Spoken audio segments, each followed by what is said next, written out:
In the 20th century, the next generation of Rothschilds became obsessed with the idea of returning Jews to their homeland in Israel. James Rothschild's youngest son, Edmund, initiated the process by funding the building of Jewish colonies in what had become known as Palestine. In 1897, the Zionist Congress was formed with the intention of promoting the establishment of a Jewish nation. It intended to meet in Munich, Germany, but when the local Jews heard about it, they protested so much that it had to be moved to Basel in Switzerland. The reason for the protest was that the Jews were quite comfortable in their adopted countries and had no intention of moving back. This led the chairman of the meeting, Theodor Herzl, to state, "It is essential that the suffering of Jews become worse. This will assist in the realization of our plans. I have an excellent idea. I shall induce anti-Semites to liquidate Jewish wealth. The anti-Semites will assist us thereby in that they will strengthen the persecution and oppression of the Jews. The anti-Semites will be our best friends."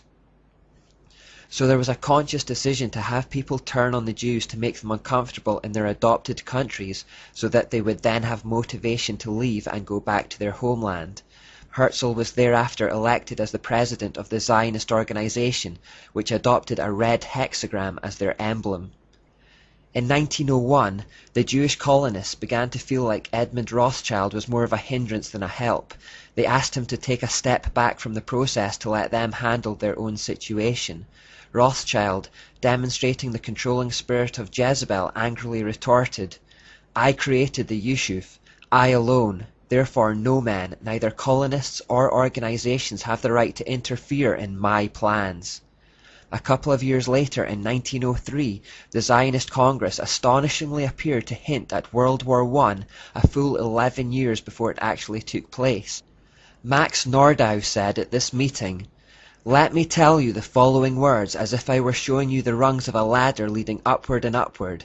Herzl, the Zionist Congress, the English-Uganda Proposition, the future World War, the Peace Conference, where, with the help of England, a free and Jewish Palestine will be created." How did they know about a future world war ahead of time? Well, interestingly, Albert Pike had talked about 3 future world wars way back in 1871. He wrote a letter to Giuseppe Mazzini, dated 15th of August, whereby he claimed he had received a vision. In that vision he had been told of 3 world wars that were to come. Each of them would work on the Hegelian principle, where they would clash 2 opposing ideologies together to create a specific outcome that would further the plans for a new world order. It should, however, be noted that the existence of this letter is now denied, and there is no hard and fast evidence that it actually exists. Jacob Schiff, meanwhile, was working away at regaining control of America's finances. In 1907 he made a speech to the New York Chamber of Commerce, warning those present that, "Unless we have a central bank with adequate control of credit resources, this country is going to undergo the most severe and far-reaching money panic in its history." It may have been more of a threat than a warning. In 1913, the Rothschilds finally managed to get their way and established a third central bank of America, which was called the Federal Reserve. That's the Central American Bank that still exists today. Shortly before the act was passed, Congressman Charles Lindbergh stated that, "The act establishes the most gigantic trust on earth. When the President signs this bill, the invisible government of the monetary power will be legalized. The greatest crime of the ages is perpetrated by this banking and currency bill." The President at the time, Woodrow Wilson, later acknowledged his terrible mistake, saying, "I am a most unhappy man. I have unwittingly ruined my country. A great industrial nation is controlled by its system of credit. Our system of credit is concentrated. The growth of the nation, therefore, and all our activities are in the hands of a few men. We have come to be one of the worst ruled, one of the most completely controlled and dominated governments in the civilized world. No longer a government by free opinion, no longer a government by conviction and the vote of the majority, but a government by the opinion and duress of a small group of dominant men. The Federal Reserve is today conservatively estimated to make $150 billion a year, but it has never had to publish any accounts, true to the wishes of Meyer Rothschild. In 1914, with the American bank situation taken care of, the First World War happened 11 years after Max Nordau talked about it, and 43 years after Albert Pike had seen it in his vision. On November 2nd, 1917, British Foreign Secretary and occultist Arthur Balfour issued the statement known as the Balfour Declaration. The declaration was addressed to Lord Rothschild, meaning the eldest son of Nathan Rothschild, Walter. It stated that Britain was in favour of establishing a Jewish settlement in Palestine. And so it was. After World War I came a peace conference held at Versailles and hosted by Edmund Rothschild. The issue of Palestine was raised at this conference, and Britain handed the land over to the Rothschilds. As well as gaining a Jewish state from the war, the League of Nations was an attempt to bond nations together en route to a one-world system. It was ineffective, however, as not enough countries accepted it at that time. And so on to the Second World War. Pike's vision stated that the outcome of this war would be to create tension between atheistic communism and Christian capitalism. Pike felt that communism would be strong enough to balance Christendom, which would be then restrained and held in check until the time we would need it for the final social cataclysm. This capitalism v communism, thesis v antithesis, indeed established itself over the next 46 years. G.K. Chesterton saw what was happening. At times, capitalism and communism would appear to be in conflict, but this writer is confident that their interests are in common and will eventually merge for one-world control. That policy outlined in Woodrow Wilson's Point 6 has never been dropped. Capitalism and communism are merely their twin mechanisms to destroy the sovereignty of Christian nations. They will merge them into the projected superstate. They are selling us into slavery and using our material resources for their own nefarious worldwide purposes. We keep seeing the same two-pronged attack idea repeated over and over, where both prongs appear to be opposing each other but are actually just designed to bring about a third way, which is what the occultists wanted all along. Remember how occultists talk about the male and female creating a third spiritual energy, illustrated by the square and compass creating the G in the middle in Freemasonry? It's that same idea, two opposing things coming together to create a third way. As George Hegel put it, thesis v antithesis equals synthesis.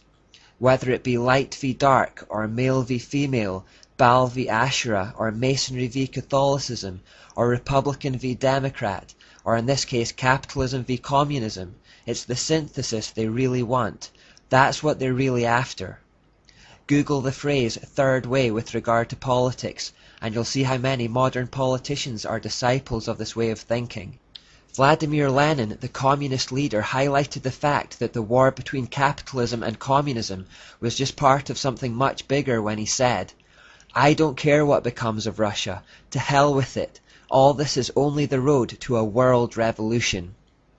Incidentally, the Third World War in Albert Pike's vision was said to happen between the Jews and the Muslims.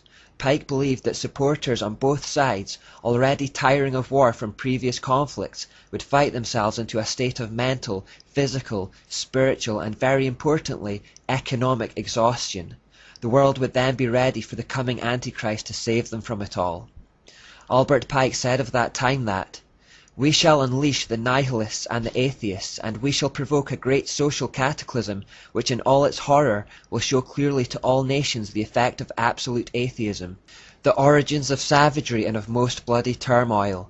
Then everywhere the people will be forced to defend themselves against the world minority of the world revolutionaries, and will exterminate those destroyers of civilization and the multitudes, disillusioned with Christianity, whose spirits will be from that moment without direction and leadership, and anxious for an ideal, but without knowledge where to send its adoration, will receive the true light through the universal manifestation of the pure doctrine of Lucifer, brought finally out into public view.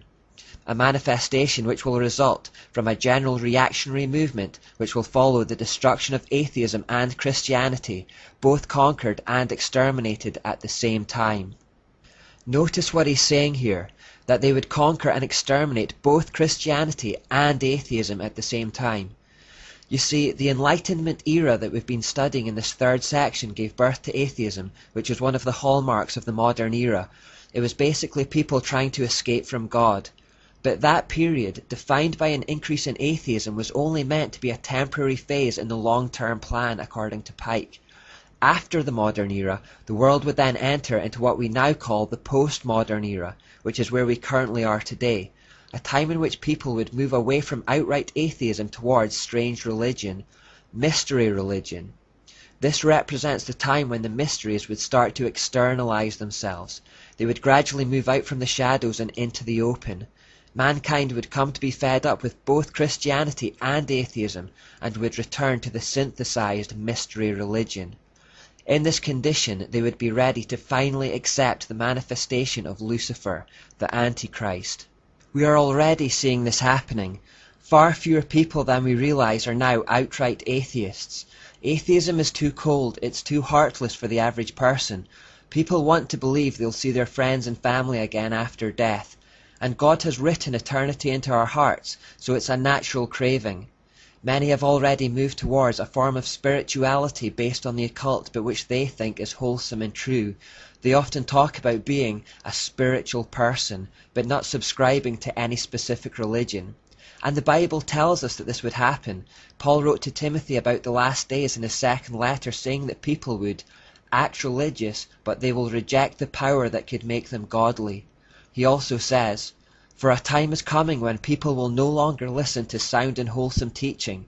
They will follow their own desires and will look for teachers who will tell them whatever their itching ears want to hear. They will reject the truth and chase after myths."